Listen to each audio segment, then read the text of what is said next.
A gente volta a falar com a reportagem da Band News FM, reportagem da Band, do Grupo Bandeirantes de Comunicação em Ankara, na Turquia. O Narley Rezende está mais uma vez com a gente. Narley, apenas para atualizar, claro, as informações. Você continua em Ankara e toda a comitiva, né, os bombeiros já seguiram para a parte mais ao sul da Turquia para a realização da ajuda humanitária e também para começarem os trabalhos de fato dessa equipe em meio aos escombros. É isso, Narley? Boa tarde para você.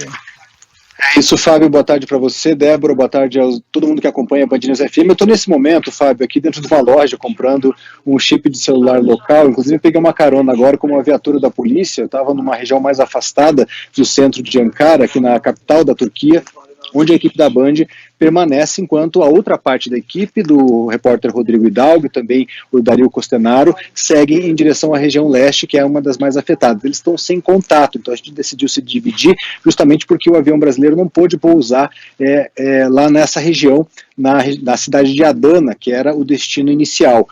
O aeroporto lá é relativamente pequeno, então não foi possível parar o Airbus A330 da Força Aérea Brasileira por lá. Nós acabamos desembarcando na capital. Parte da equipe, então, foi para o leste. Nós permanecemos aqui justamente para poder atualizar essas informações. A gente está atrás de comunicação porque o roaming internacional não funciona, as telefonias, enfim, são de difícil acesso aqui na Turquia, então a gente está se atualizando aqui. Eu vim para o centro da cidade justamente para também ter uma dimensão, Fábio, da impressão que as pessoas têm. E eu acabei de receber aqui um desconto de 50% no SIM card do celular, justamente porque integro a missão humanitária brasileira, o que demonstra também por parte aqui dos comerciantes um agradecimento, né, pela nossa presença. São mais de 70 países que mandaram ajuda aqui para a Turquia, né, por ser um país soberano e ter também o mínimo de organização, embora o deslocamento também seja uma preocupação das autoridades devido ao grande número de refugiados e locais em que as pessoas talvez não tenham tanta segurança.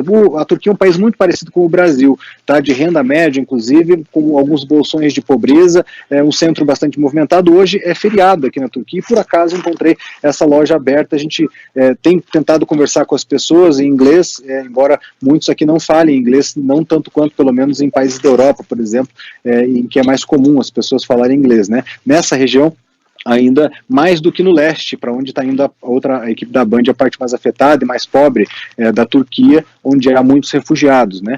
Então a gente está tentando se comunicar aqui com as pessoas para trazer essa impressão também e o que significa essa missão humanitária. Agora há pouquinho, o Rodrigo Hidalgo estava a caminho lá da região onde os abalos sísmicos foram mais severos, né, e deixaram mais edifícios destruídos.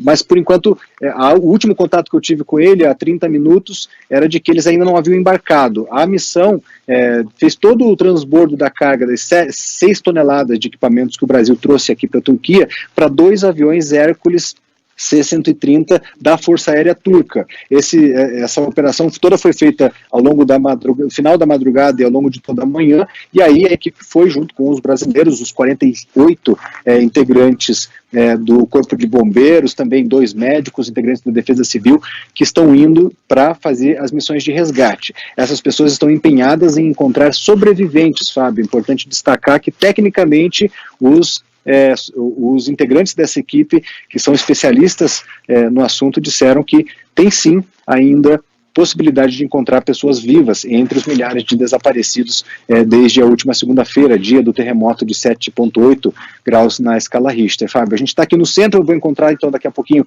o Hércules Silva, que é cinegrafista da Band, para a gente trazer mais atualizações. Agora, já está se aproximando o fim da tarde, acho que já são perto das 5 horas da tarde, aqui já está escurecendo, viu, Fábio? É bastante frio aqui na região, aproximadamente aí menos 2 graus nesse momento, pegamos menos 9 durante a madrugada. A gente tem cansado um pouco, mas a atuação aqui tem sido bastante intensa, com bastante informação oficial, com bastante também questões que a gente está apurando aqui, tentando entender também o país um pouco para saber a dimensão dessa tragédia. Fábio. Ô Narley, você falava aí sobre essa missão humanitária, né, da qual a equipe da Band participa, né, Queria que você contasse um pouquinho mais sobre esses trabalhos. Estamos acompanhando brasileiros que chegam à Turquia para ajudar nas buscas, no resgate das vítimas do terremoto. Temos aí equipes de salvamento, médicos, a imprensa também participando. De que forma essas doações também são feitas, né? O Narley está ao vivo dentro da loja do celular. Se estiver atrapalhando aí, você fala, hein, Narley? Não, tá tudo bem. Eu estou explicando aqui isso, eles na verdade estão sendo super compreensivos, inclusive, é porque se eu sair da loja eu perco a internet. Eles estão instalando nesse momento ali para mim um novo SIM card, né?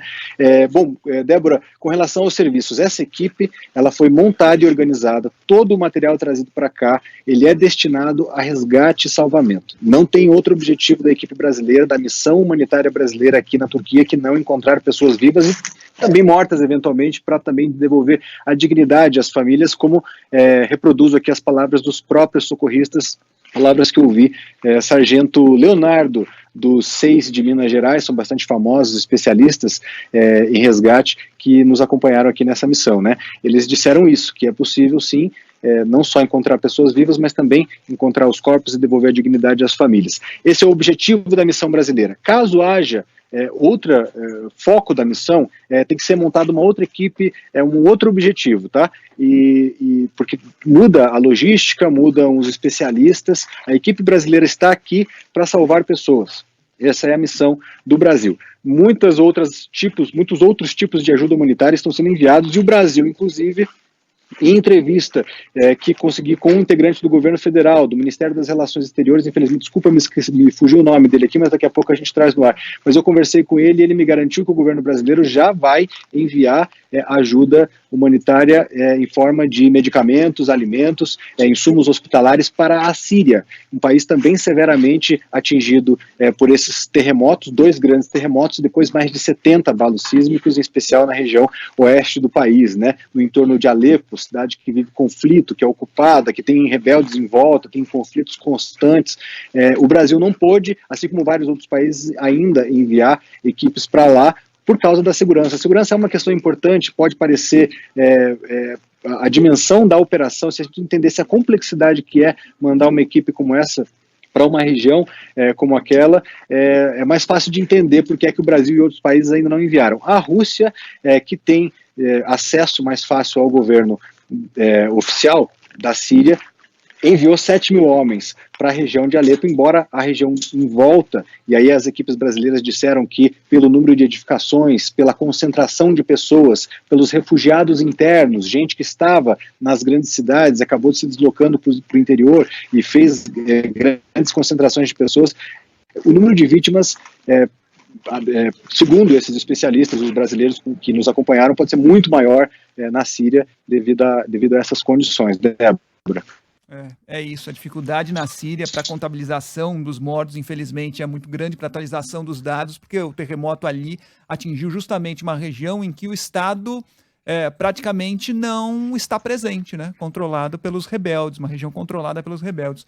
Agora, Narley, você está na capital da Turquia, essas cidades mais ricas da Turquia, né, Ankara, Istambul, não foram atingidas diretamente pelo terremoto, mas é óbvio que há toda uma mobilização para ajuda às pessoas daquela região do país efetivamente atingida. Os desabrigados estão sendo enviados para a capital também, porque a gente sabe que os hotéis ali na região leste, na região sul da Turquia, estão praticamente todos ocupados e destinados a abrigarem essas pessoas que perderam as casas. Essas pessoas também estão sendo enviadas a outros lugares do país, como a capital, por exemplo? Estão sim, Fábio. Eu não tenho números oficiais de transporte oficial turco, né, desses, vamos dizer, enviados das regiões mais afetadas. O que a gente sabe é que, inclusive, brasileiros vieram aqui para a capital, onde houve tremores, mas muito menos severos do que aqueles que a gente observou na região leste do país. Então, one minute, please. Muito menos severos do que aconteceu na região leste do país.